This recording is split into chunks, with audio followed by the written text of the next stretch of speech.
Good morning guys. Ayan ang aking update ng aking mga kamatis. O diba, namumunga siya uli guys. Ang daming bunga. Ang bulaklak ko. Ayan. Akala ko wala na to siya. Pero namulaklak uli. Ayan siya, namunga uli. Ayan. Look. At saka may ipakita po sa inyo. Taradang! Namunga na ang aking sili. Ayan o. Nay nakatago. O, diba? Ang daming ano niya o. Bulaklak o. Pabunga na yan. Ayan siya. Diba? Pag may tinanim, may aanihin. Ganun daw yung kasabihan eh. Ayan. Ayan ang aking talong. Ayan siya guys. Look. Tingnan nyo. Grabe. Namunga na siya oh. Saan lang yan? Diba? Instead na halaman yung nilagay ko dito sa aking harapan is mga kamatis. Ayan siya oh. Bagong tanim pa yan yung iba. Ayan. Patubo na siya. At saka ito na yung mga nauna. O diba? Ang ganda. Hindi na ako bibili soon ng kamatis. Ang mahal pa naman dito ng kamatis guys.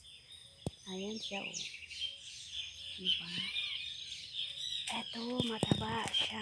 Sobrang taba niya. O, nag-start na siyang mamunga. Ayan o. Nag-bear fruits na siya o. Yan. Diba? Ilang puno to?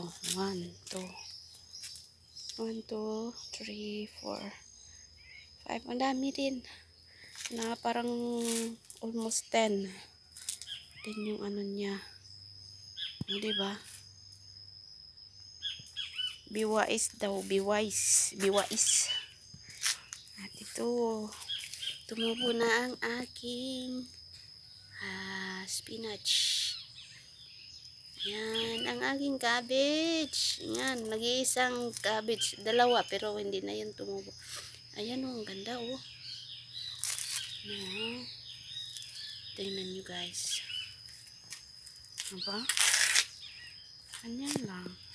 Instead na halaman, mga gulay. Oh, yan. Oh, at ito pa. Hindi matagal si saluyot na ayan alam nyo guys, nakatulong talaga itong mga tanim-tanim ko dito ba, yung sa pag mga garden, kahit yan ito lang, hindi na talaga ako makapagbili-bili. Ayan, ito kangkong, tingnan nyo, pag may isda ako, kung gusto ko ng mga dahon-dahon, ito na lang, malinis pa, wala pang ano, chemical. Diba? Ayan oh, si saluyot ko. Ayan. At ito pa siya. Ang aking sili din. Ayan oh. Daming bunga guys oh. Sige na. Magbigay kayo ng bunga. Yung mahabang sili yan guys. Tingnan nyo ang aking paligid. Ang aking harapan sa bahay. Oh. Instead bulaklak. Oh. Kamatis. Mga gulay-gulay. Diba?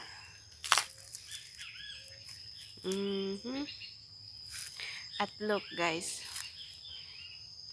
Hindi pa nga ako abot 1 buwan nagtatrabaho guys. Look oh.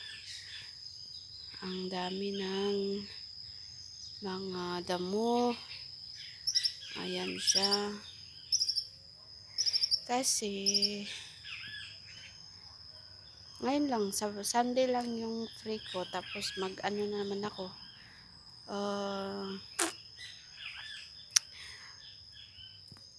Maglalaba. Maglilinis sa loob ng bahay. 1 day lang. Pag araw kasi, pag hapon kasi pagka-uwi ko, wala na, sakit na ng katawan ko. Parang yung mga paa ko nga, halos ko hindi ko makalakad pagka gabi. Ang sakit ng mga balakang ko. Sa kakalakad, basta, hindi ko ma-explain. First time ko kasi magtrabaho ng ganito ba. Kaya, parang siguro nanibago lang ako. Para ding nagja-jogging ako araw-araw. Para ding nag-walking ako araw-araw. Kasi grabe, parang pinapadal yung mga hita ko. Pero pagka kinabukasan naman pagkagising ko, wala naman siya. Ano naman, medyo okay naman yung ano niya. Mawala-wala naman yung sakit. Kaya, trabaho uli. Ayun lang. Kaya, ngayon, hindi ko alam kung paano ko to lilinisin. Dami pa oh. Grabe oh. Marami pang dahon. Ayan, sa loob pa, marami pa akong lilinisin. May labada pa ako, hindi nakasalang. Hindi pa tapos yung ano ko. Hindi pa tapos yung tupiin ko. May sinasampay pa ako. May sinasalang pa ako sa washing. Hindi ko alam kung paano ko gagawin. Kung may magic lang sana. Kung magicin ko na lang ba, o diba? Para madali na. Sana. Ayan siya. Ang aking paligid sa loob ng 2 linggo o more than 2 weeks. Ayan.